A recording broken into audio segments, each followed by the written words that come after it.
Here we are at Hidden Falls Regional Park today, and we're going to look at the daylighting project. As say, Hidden Falls Creek was underground in a culvert, and now due to my recommendation in 2008, here we are in 2021, they have actually begun the project, and the river road, as you can see, is closed off to accommodate the project, and I imagine that there's going to be a bridge back there at some time to carry out, so the river road will kind of bridge over the chasm or the gorge where Hidden Falls is located nowadays. So we're just going to go down and look at some of the geological aspects of this project.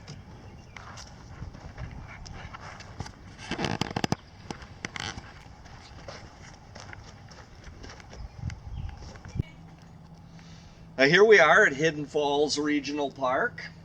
Wow. And we're headed down the hill to examine what the fossils that have resulted from this new big dig to daylight Hidden Falls Creek. But as we were coming down here, I was asked by one of the members of our party about the giant beaver cave, because in 1938 the WPA came through here and found this cave along, it was a Platteville overhang basically, and underneath was the skeleton of a Castorites 10,000 plus years old, lovingly restored by Bruce Erickson at the Science Museum, Minnesota. Anyways, so we were walking downhill. I was asked, where is it? It's gone technically, but this actually looks pretty close to the location. So I kind of did a double take when I came in this little alcove here. This is in the Magnolia member of the Platteville limestone, and you can see it's just carved out by that culvert and that there. Castorites, that was almost as big as a small black bear, Yes, right? So yes, it's a beaver. It's a beaver that grew very big. And I it see. might have been coeval with, people around. I mean, it was a post-glacial, part of the post-glacial megafauna. And the ironic thing about this beaver is that it really wasn't a beaver that you would recognize as having beaver-like habits. I guess, they looked at the teeth, and it didn't do exactly what our modern beavers do. And so it had sort of like a different ecology, so to speak. But an interesting story nonetheless. Well.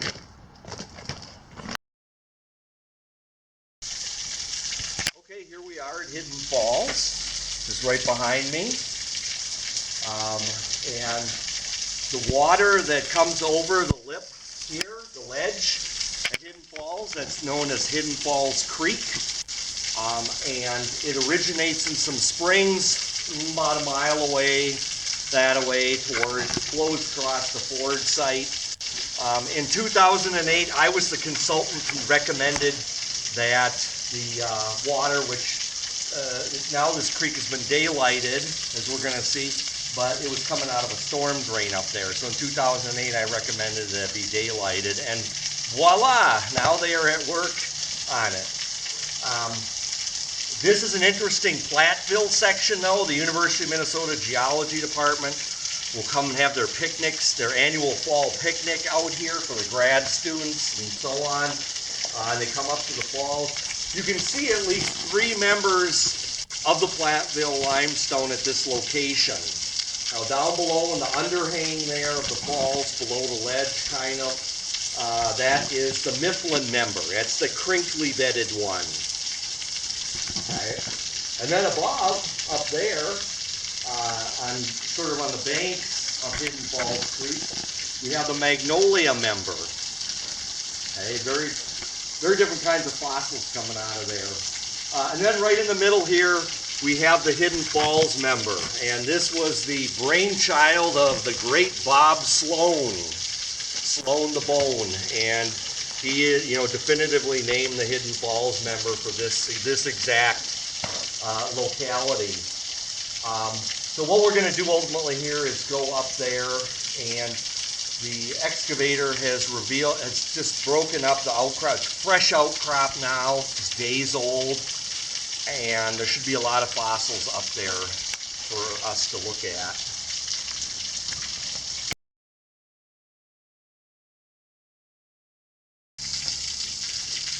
use you for scale here, dude. You look like an ant. Oh, no, that is an ant. So this is the Hidden Falls Creek. And this is all WPA, or not this, some of it's WPA in there. This is probably... Yeah, most of this modern stone, this is stonework, just a few decades old, but if you get out further along, you'll find the circular fire pits that were actually made by WPA in the 19th. So when you were a kid, this was not, this channel, stone channel. It was a natural. Oh, it's just yeah, so it's just over the top of the bedrock and whatever loose soil is along the bank. So. Yeah, a little bit about the dark history of Hidden Falls. That probably not. I lived, you know, as our family lived just several blocks from here, and growing up, this was the place to take kids who were going to get the kicked out of them. Really? Oh. You know, there was a gang here, the McGoffin gang. Oh. And they would bring you down here, and this is where they thrash you because no one can hear you scream down here. It's all, snitches get stitches. Yeah, so it was a secluded area down here. Yeah. And it was kind of scary. Yeah. I mentioned the storm drain at the top of the falls that was here before. That actually saved us on one occasion. I was with some other kids, and the gang, the McGoffin gang, they started chasing us. We ran. That was my first sewer experience. You ran up into that storm drain. Yeah.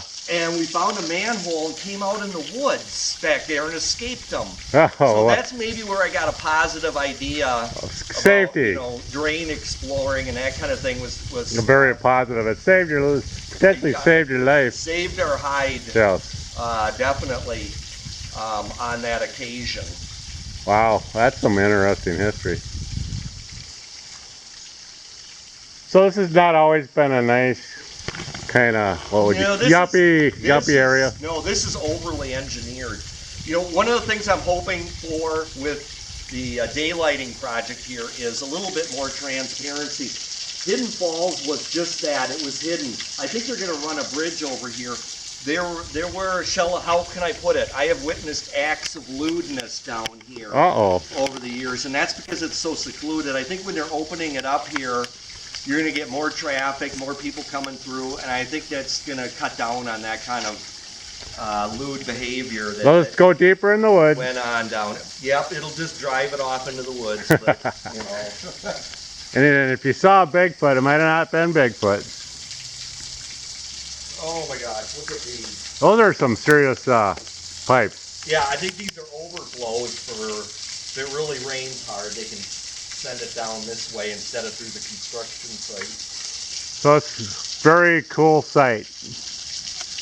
And it's actually some of the moss and whatever you lichen and stuff, it's like actually like inches deep on that side of the falls there. Yeah, you get what are known as tufa deposits here. So the water will seep out and the calcium carbonate will precipitate, and you know, you get this kind of tufa going. Yeah. In places like this. That's a calcium carbonate deposit. That's so cool. Cool. Yeah, so I spoke of the giant beaver of Hidden Falls. It was found here in 1938, but here we have a somewhat smaller example in real time. This is actually really gross. It looks like a raccoon, just like the giant beaver got trapped under a rock. It looks like maybe this thing came down on this poor creature and killed him. And it's been rotting long enough that we actually have... Oh, nice clean skull. Those are... That's actually worth keeping. That's actually a really fresh... Yeah, no, it's... a really fresh Procyon lotor skull with good teeth. And so this is kind of what happens when... And if this remained here long enough, it'd probably get coated with tufa, you know, calcium carbonate precipitate. It'd be, oh, here's the lower jaw. Wow, that's actually worth... How often do you see the lower jaw, you know? These are really, gosh. And here's the atlas vertebra that holds up the skull. Yeah. That's really interesting. So you got a whole osteological lesson here on the brink of Hidden Falls.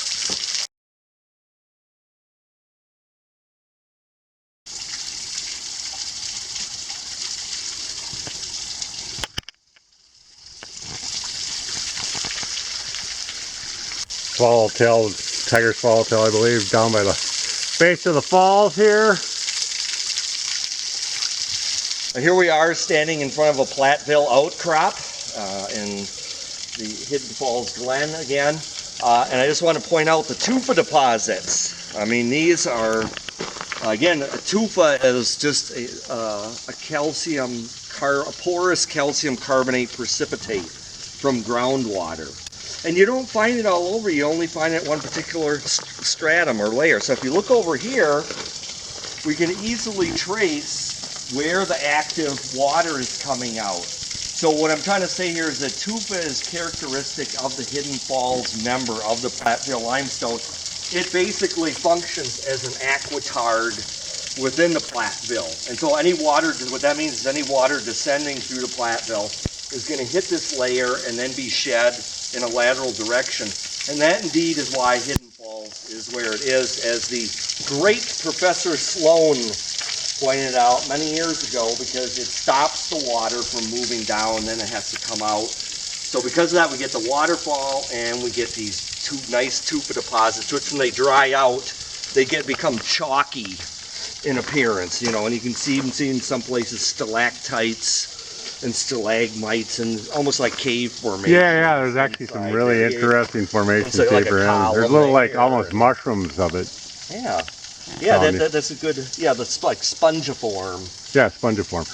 Okay. And then that aquitard, is something with volcanic ash. You kind of, I mean, this is an aquitard by virtue of its shale content. Oh, and the clay content. Now you're right. There is what we call the bentonite layer. That is that thin volcanic ash layer. So you have another line of springs that come out at those bentonite layers. But this doesn't happen to be related to. And so the bentonite, that particular layer is like some volcano out in the Ozarks or something like that. No, it wasn't. No, it was in what is now the Appalachians, North Carolina. Okay. Yeah, so if a volcano went off in huge North volcano, Carolina, all that, you know, with the prevailing westerlies, it would blow out over the Atlantic. So the fact that we got blowback from North Carolina, pretty amazing, means that, you know, plate tectonically and stuff, the continent was like with different wind patterns and everything. And the other thought is, so that's like not a regular volcano, that's like a super volcano. Yeah, like Yellowstone is projected to do some. Yep. And that bentonite layer is like the death layer in the Platteville, because it's an extinction layer. All the organisms stop. The fossils stop at those bentonite layers, and then they kind of gradually pick up above them. So it's sort of like a mini KT. You know, it's not iridium, but you know, it's kind of like the. It wasn't a meteor strike, it was a volcano that caused the extinction. Yeah. Or a comet or whatever they speculate, or asteroid actually. Meteor, not meteor. So anyway, so that's the story of the Hidden Falls tufa.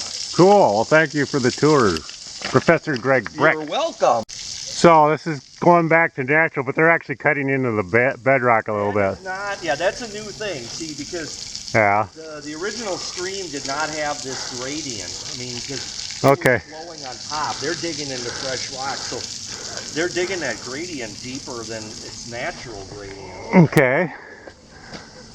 I don't know. Maybe that's the only way they could drain the canal system at the Ford site. I'm not sure. But okay.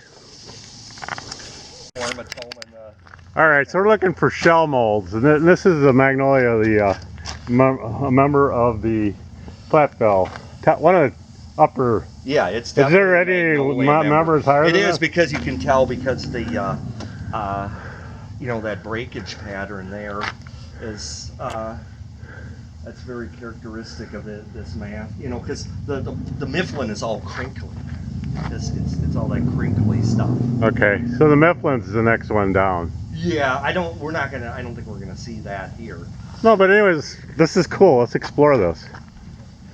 So we're looking for basically what do you call it? Cast, not the actual. Before we're going to get into a cast. Up here, you know, last winter, we found that huge Endoceras. Yeah. And there was another one we found. It was so big we couldn't carry it away. But so that wasn't a mold. That was the actual. Oh, the animal. It was actually filled in. Yeah. Structure. The other thing is my wife has asked me that what she wants are seaweeds. Ah, sorry, no, we already talked about But that. I you know, we It's green. explained that we do, you get some, there's something called, there's a trace fossil known as fucoids, and they're fossil worm burrows, and they look kind of seaweedish. And Yeah, so yeah. that's what I'm going to, a bouquet of seaweed for my wife. Ah, instead of the usual dandelions you give her on, Yeah. on your anniversary. Yeah, I thought of that. Yeah. Just kind of, she'd see through that right away. So there he goes into the Valley of Death. Well, we got. It's actually, well, we won't call this Death Valley, not yet. Well, we should, because we saw that dead animal. But that's further down.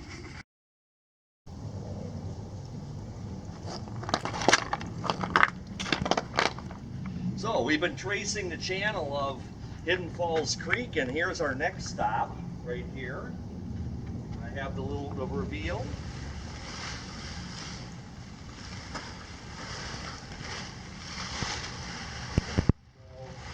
So we're gonna go ahead and say that's not a natural. So it goes in there quite a ways, get quite an echo. Oh, One of okay. the things you should notice is that look how high this pipe is above this trench. I mean, they are really digging this down deep.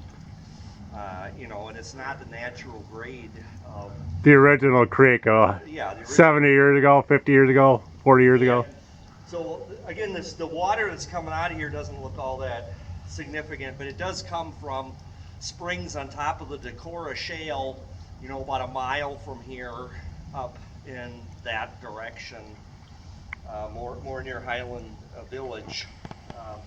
But this still looks, you know, you'd have to go through there like a hunchback kind of if you want to walk up there, but I don't think I'm going to bother. But so that's where the stream is going. Cool, cool, cool.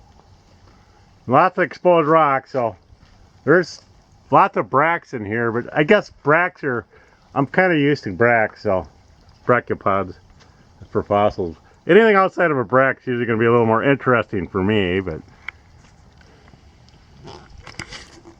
if you're just starting a fossil collection, bracts can be, they're actually pretty open-ended for the variety you can collect. There's so many different types of bracts. There's more common ones, but you get into the less common ones, it's pretty much an endless list, really. And just press it to stop. Yeah, or you can just power it down the camera. So Okay. we're gonna go over here. I just see a fossil. Are you going to say anything? No, oh, it's already running, by the way. I'll just. Oh. Oh, right here, look. Let me get this rock out. One fossil. Okay, this is kind of a. Well, it's so coated over with stuff. It's I don't know if that's. It's a brachiopod. It's probably got ribbing on it, really fine ribbing. Some other animal parts in there. So I might keep that one. That's a small hand piece, just kind of a souvenir piece for the site. And this I couldn't identify. I don't know what that is. It's weird, it's blobby. Like part of a gastropod, or I don't know. Oh, it could even be like a near the top of like a crinoid, maybe. It's just weird yeah, because sure. look at there's striations on there, and it's something weird. I'm gonna have to pound it out of the rock, even if I destroy it. So, all right, you can. Thank you.